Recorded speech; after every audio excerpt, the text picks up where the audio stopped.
Assalamualaikum warahmatullahi wabarakatuh. Salam jumpa kembali dengan channel Nafisa Nursery. Semoga kita semua selalu dalam lindungan serta keberkahan dari Allah Subhanahu wa taala. Amin.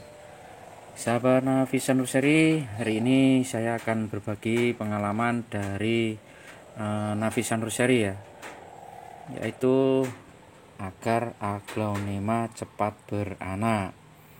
Nah, tanaman aglonema ini sebenarnya kalau kita tahu tips dan triknya untuk proses perawatannya itu sebenarnya mudah untuk beranak. Cuma di sini memang butuh waktu. Nah, jika tanaman aglonema kita itu sudah beranak, yang jelas tampilannya itu akan lebih menawan. Kemudian secara harga pastinya juga akan meningkat.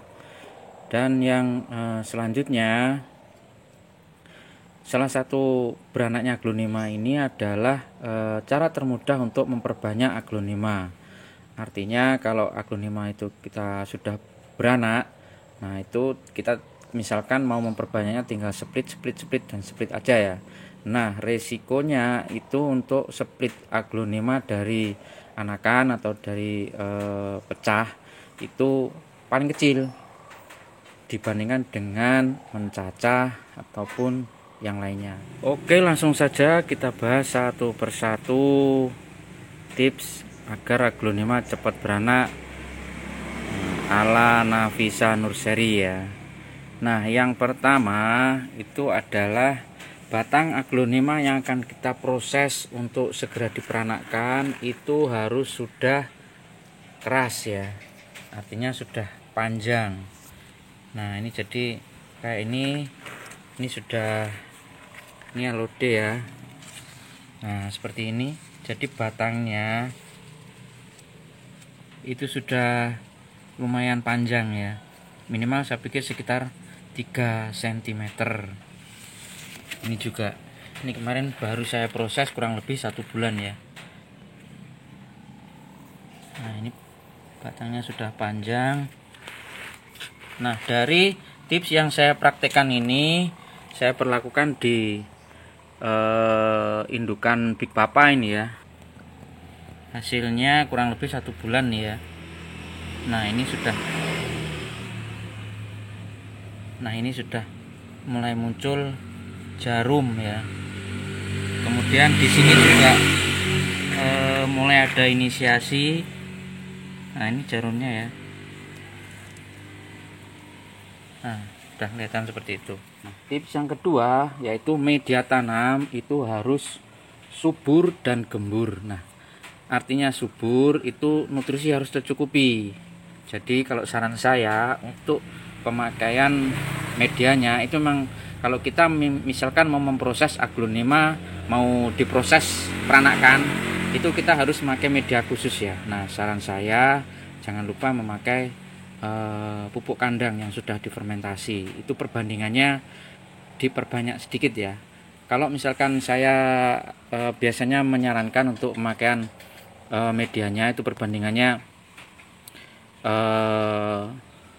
sekam mentah 1, sekam bakar 1, kemudian pupuk kandang itu 1 secara perbandingan. Nah, khusus untuk proses memperanakkan aglonema ini saran saya untuk pupuk kandangnya bisa ditambah ke 1,5 sampai 2 bagian.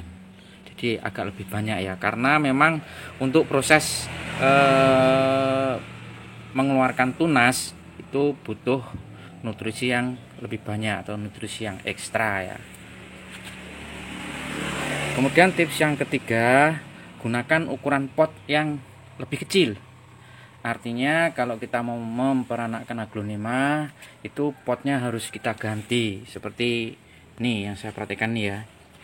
Ini potnya ukuran 17 kalau nggak salah ya. Ini secara tajuk ya, jadi secara lingkaran daun terluar dengan pot itu nggak imbang. Sangat lebih besaran tanamannya ya. Namun ini memang bukan kita melakukan penyiksaan. Nah, ini tujuannya agar supaya tanaman aglonema kita itu lebih fokus untuk proses memperbanyak akar maupun calon tunas ya, daripada memperbanyak calon daun seperti itu. Jadi kalau akarnya kecil itu lebih fokus untuk sari-sari makanannya difokuskan untuk membentuk akar maupun calon tunas baru. Kemudian yang keempat itu menggunakan pupuk khusus. Nah, di sini saya tidak saklek terhadap merek pupuk tertentu ya. Cuma saya sarankan untuk kandungan pupuknya itu adalah yang banyak mengandung unsur P dan unsur K. Kalaupun sahabat Navisa Nursery mau memakai istilahnya yang slow release kayak semacam Dekastar, gunakan mungkin yang kandungan P sama K-nya tinggi. Nah, kalau saran saya itu bisa yang lebih efektif lagi itu adalah disemprot menggunakan pupuk MKP. Jadi MKP ini kalau kandungannya yang banyak itu adalah monokalium fosfat ya. Jadi tinggi kalium sama fosfat, tinggi K sama P. Nah, itu disemprot dengan interval 1 minggu 1 kali ya. Dengan dosis per liter cukup 1 pucuk sendok teh saja dosis pupuk monokalium fosfat atau MKP. Nah, ini untuk mendapatkannya itu bisa membelinya di kios-kios pertanian.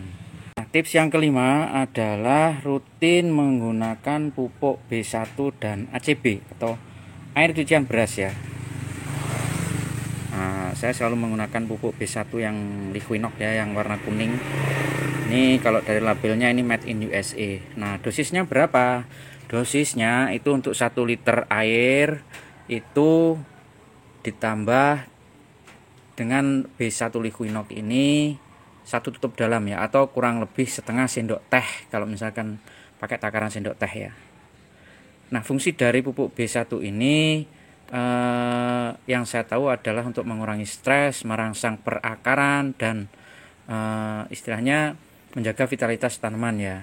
Sangat baik kalau istilahnya digunakan dalam merangsang atau menginisiasi munculnya tunas baru. Begitu juga untuk ACB atau air cucian beras, itu juga banyak mengandung vitamin B1 dan B kompleks ya. Itu juga bagus untuk proses awal menginisiasi munculnya akar dan tumbuhnya tunas samping. Kemudian yang keenam yaitu stressing air. Nah, di sini ini agak rumit juga cara menjelaskannya. Ini hanya tips dari Navisa Nursery aja ya. Jadi logikanya seperti ini. Secara umum pertumbuhan tanaman itu ada dua, vegetatif dan generatif. Nah, vegetatif itu adalah menambah jumlah daun, menambah pupus baru, memperbesar batang, memperbanyak akar dan lain sebagainya. Kalau generatif itu menghasilkan bunga dan menghasilkan anakan, seperti itu ya. Istilahnya dia berinisiatif untuk menambah jumlahnya atau menambah keturunannya. Nah, apa kaitannya dengan stressing air? Nah, setahu saya tanaman jika diperlakukan stressing air itu akan istilahnya nutrisi makanannya akan difokuskan untuk pertumbuhan generatif dan mengurangi pertumbuhan vegetatif ya. Jadi artinya ketika dia itu sering dilakukan kekurangan air, itu dia akan dalam waktu dekat akan memunculkan bunga seperti ini. Ini yang pertama. Yang kedua, dia akan menginisiasi akan munculnya tunas samping atau seperti ini ya. Ini menginisiasi tunas samping atau kita bisa menyebutnya sebagai anakan. Nah, ini sebenarnya calon anakan yang baru akan muncul ya. Nah, ini akan tunas yang baru akan muncul. Nah, gimana sih metode stressing air ini? Nah, pengalaman saya metode stressing air ini harus hati-hati karena kalau kebablasan itu tanaman kita bisa wassalam. Nah, pengalaman yang saya lakukan itu adalah kita tidak menyiram tanaman sampai daun tanaman kita itu agak sedikit letoy atau layu ya. Kurang lebih biasanya itu di atas 1 minggu kita nggak menyiram air sama sekali. Jadi kita tempatkan di tempat tertentu khusus, artinya dia tidak dikumpulkan dengan tanaman aglonema kita yang lain yang akan kita peranakkan ini. Kemudian selama 7-10 hari dia jangan disiram ya. Jadi usahakan medianya kering, daunnya sampai agak alum atau layu. Nah baru besok kita siram. Kemudian nyiramnya agak banyak, kita stressing air lagi seperti itu. Jadi interval penyiramannya kita kurangi sampai daunnya agak layu. Dan ingat jangan sampai kebablasan, karena kalau kebablasan itu bisa wassalam. Nah tips yang terakhir atau tips yang ketujuh yaitu tempatkan aglonema kita itu di tempat yang sinar mataharinya lebih banyak. Meskipun kita tempatkan di naungan, usahakan naungan kita itu masih mendapatkan sinar matahari di pagi hari atau sore hari ya. Karena aglonema ini meskipun istilahnya di bawah naungan full, di bawah teras dan di dalam rumah pun dia bisa hidup.